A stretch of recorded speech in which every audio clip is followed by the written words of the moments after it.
Մի երկու օր առաջ իմ Facebook-ի ու YouTube կանալում վիդեո դրեցի, թե ոնց են քաղաքի կենտրոնում կարելի ասել կրակ այնանում, թփեն են վառում, հասկանալով, որ դժվար թե ինձ հասկացող շատ լինեն, ու այդպես էլ պատահեց, հիմնականում դեմ են, թե բախես ձեր բաներ գրե, թող վառի, բա խոտակ, բա թփերեն, բա պիտի վառեն։ Ես էլ ամեն օր ստեղ իմ բալկոնից որ նայում եմ ինչ է կատարվում քաղաքում, երևի քաղաքի մեջ ձեր չի երևում։ Կամ էլ մարդիկ որ միշտ մնում են ու այդ բանը ամեն օրվա չեն նկատում, որ շատ կեղտոտոց է հիմա, որ վառելը վատ է, որ վառում են ծուխը մնում է, քաղաքն գտնում է փոստեր կարելի ասել,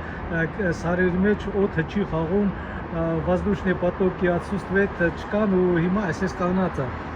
Հիմա հիմնական Facebook-ում իհարկե ինձ սահմանափակման տակ էի, շատ մարդիկ չգրեցին, բայց YouTube-ում մի 300, 400, 500 կոմենտարի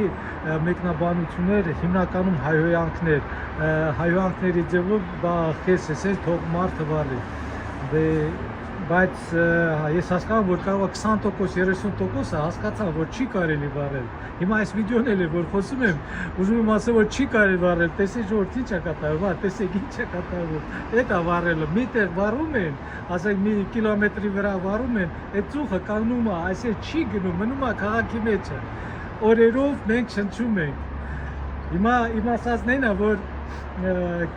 Նիկոլի նման, Նիկոլ Փաշինյանը, որ մի բան գրում է շատ են հայոյում, ես ինչ եմ, բայց Նիկոլ գիտի, որ իր գործ առաջ է տանում, ես հիմա գործ առաջ եմ տանում, ուրեմն չի կարելի թուփերը վառել,